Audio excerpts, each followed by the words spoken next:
नमस्कार।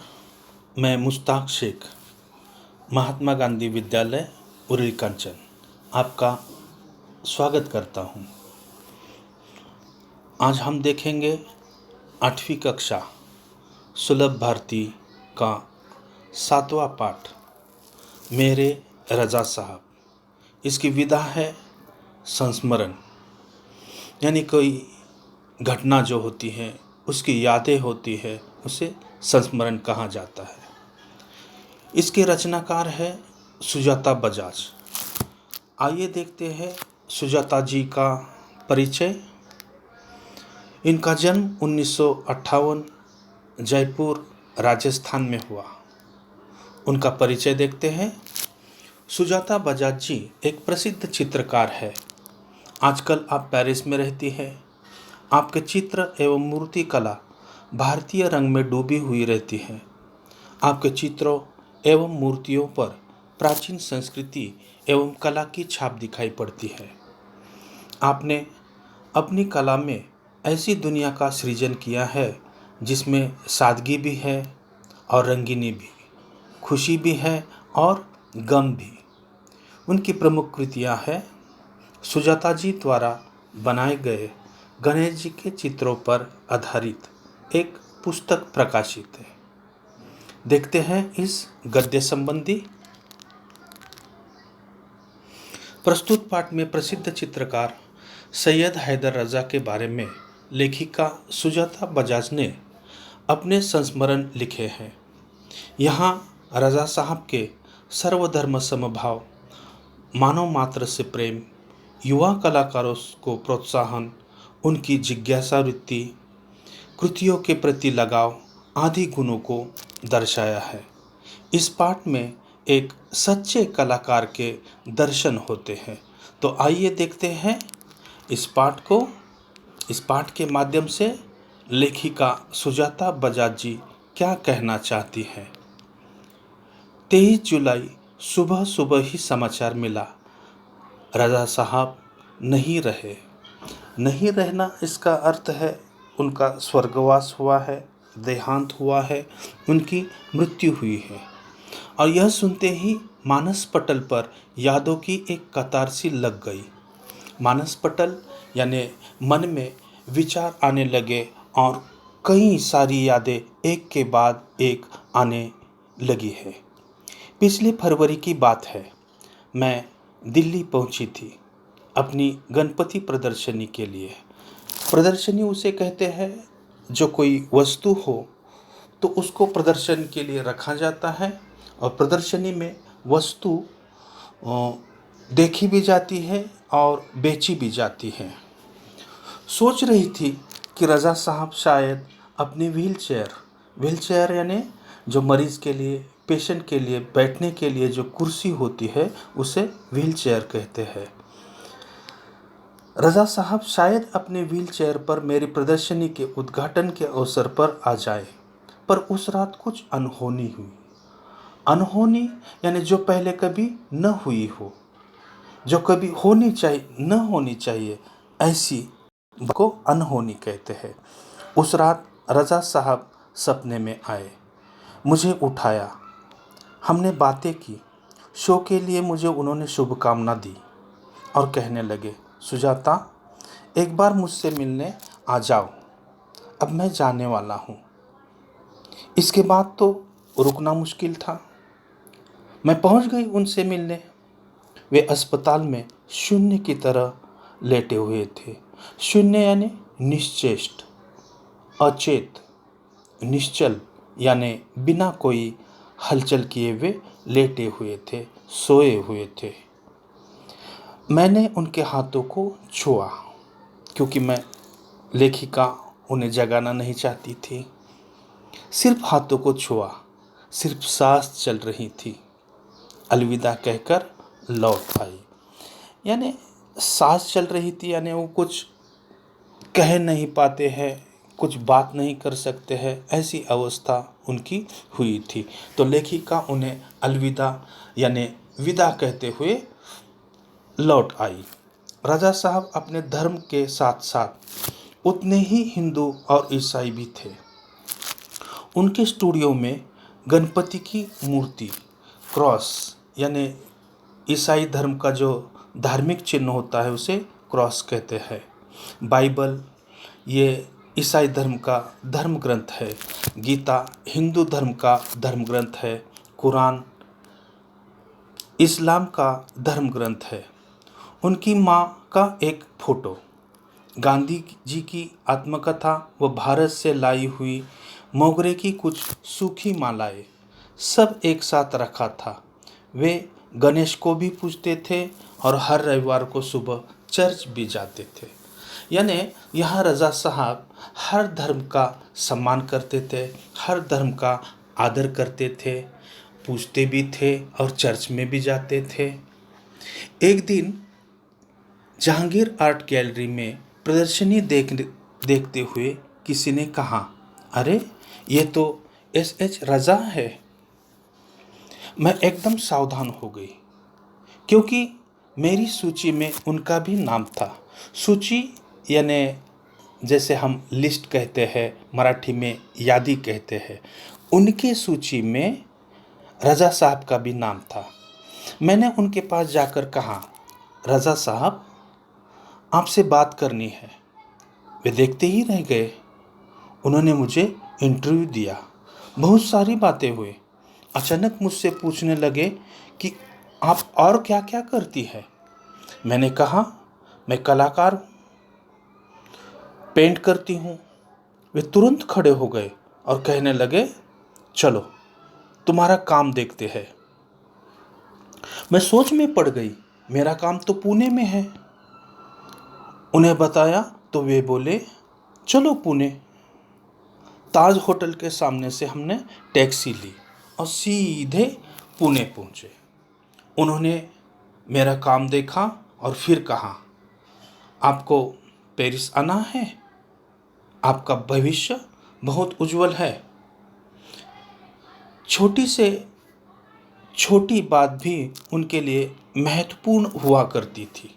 बड़ी तन्मयता और लगन के साथ करते थे।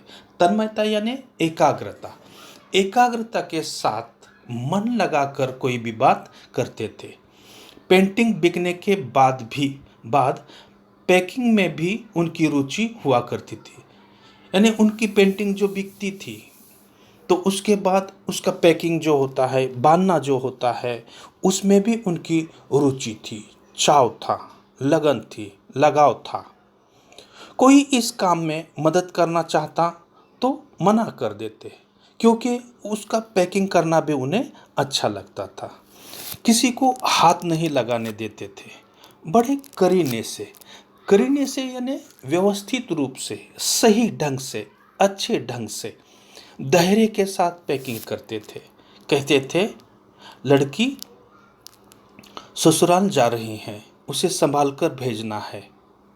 जैसे कि अपनी बेटी को पाल पोस कर बड़ा करते हैं और ब्याह के बाद, शादी के बाद, विवाह के पश्चात उसे भेजते हैं, उसी प्रकार अपनी कलाकृति से, अपनी पेंटिंग से वो बहुत प्यार करते थे और उसी लड़की की तरह उसे भेजना चाहते थे। जब वे किसी को पत्र लिखते या कुछ और लिखते थे तो मत पूछिए, हर शब्द, हर पंक्ति को नाप तौल कर लिखते थे। नाप तौल कर यानी सही शब्दों का चुनाव करते थे और सही जगह पर रख कर लिखते थे। फूल उन्हें बहुत प्यारे लगते थे। मुझे याद है 22 अक्टूबर 1988 को मैं लंदन से पेरिस को गार्दिनो स्टेशन पर ट्रेन से पहुंची थी। रज़ा साहब स्टेशन पर मेरा इंतज़ार कर रहे थे। ट्रेन लेट थी पर वे वहीं डटे रहे ने रुके रहे, इंतज़ार करते रहे। मुझे मेरे हॉस्टल के कमरे में छोड़कर ही वे गए। यानी जैसे कोई दूर से आता है, अपनी जिम्मेदारी पर आता है, तो उस जिम्मेदारी को निभाते हुए वो उसे हॉस्टल पर छोड़कर ही गए। एक दिन मैं बीमार होकर अपने कमरे में पड़ी थी। रात 11 बजे रज़ा साहब मेरे लिए दवा, भारतीय रेस्टोरेंट से खाना पैक करवा कर पहुँच गए। मेरे घर वालों को फ़ोन करके कहा, आप लोग चिंता न करें, मैं हूँ पेरिस में सुजाता की चिंता करने के लिए। यानी यहाँ परदेश में, विदेश में चिंता करने की बात जब आती है तो घर वालों को निश्चिंत होने का वो फ़ोन पर कहते हैं और उनसे कहते हैं यहाँ चिंता करने के लिए मैं हूँ। हर बार जब मैं या रज़ा साहब पेंटिंग पूरी करते तो सबसे पहले एक दूसरे को देते। यानी रज़ा साहब ने पेंटिंग तैयार की या लेखिका ने पेंटिंग तैयार की तो वो एक दूसरे को पहले दिखाते थे। दोनों एक दूसरे के ईमानदार समालोचक थे। समालोचक यानी किसी वस्तु के गुण दोष बताने वाला। यानी जैसे चित्र तैयार होता है, पूरा होता है, तो वो एक दूसरे को दिखाते। यानी उसमें जो कुछ कमी है, अच्छा है, बुरा है, वो सीधे सीधे एक दूसरे को बता देते थे। हमने मुंबई, लंदन, पेरिस और न्यूयॉर्क में साथ साथ प्रदर्शनियाँ की, पर कभी कोई विवाद नहीं हुआ। विवाद यानी मतभेद। यह उनके स्नेह व अपनेपन के कारण ही था। और जो विवाद नहीं हुए हैं उसका कारण था उनका जो लेखिका के प्रति प्रेम है, लेखिका के प्रति अपनापन है। इसी कारण उनमें कभी विवाद हुआ नहीं। हिंदी, उर्दू तो हमेशा से ही बहुत अच्छी रही है उनकी।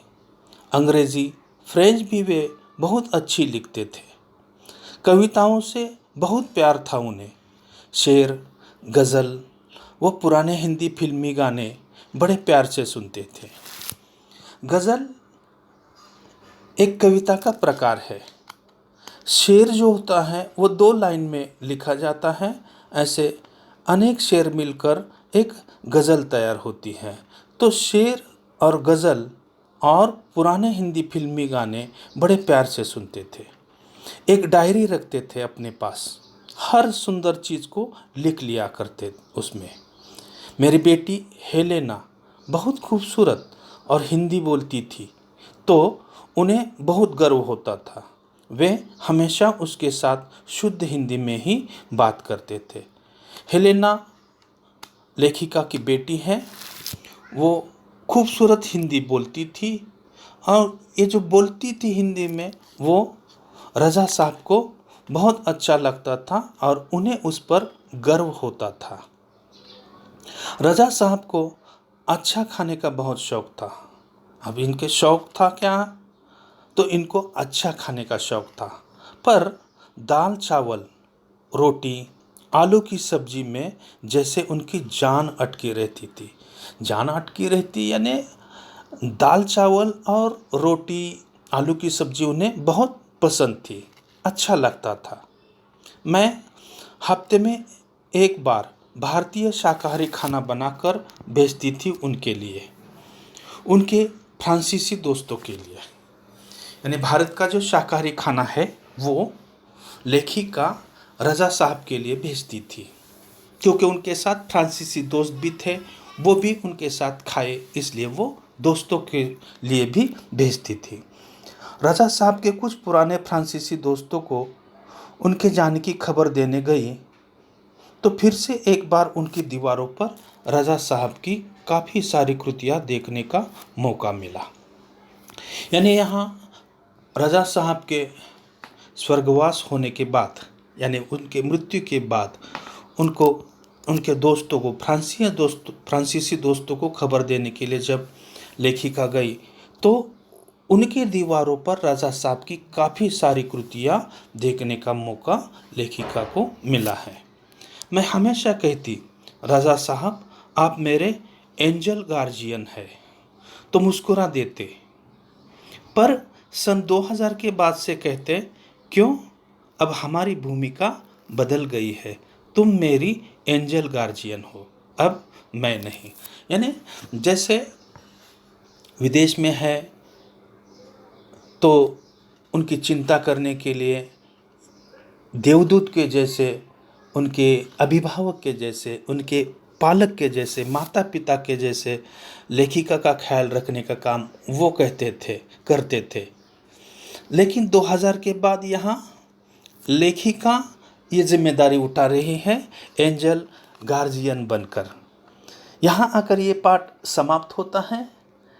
हमने देखा इस पाठ में जैसे चित्रकार सैयद हैदर रज़ा है और सुजाता बजाज उनका संस्मरण लिखती हैं, और रज़ा साहब के सर्वधर्म समभाव, मानव मात्र से प्रेम, युवा कलाकारों को प्रोत्साहन देना, उनकी जिज्ञासा वृत्ति, कृतियों के प्रति लगाव आदि गुणों को यहाँ लेखिका ने प्रस्तुत करने का प्रयास किया है। उम्मीद करता हूँ ये पाठ आप अच्छे तरीके से समझ गए होंगे। धन्यवाद।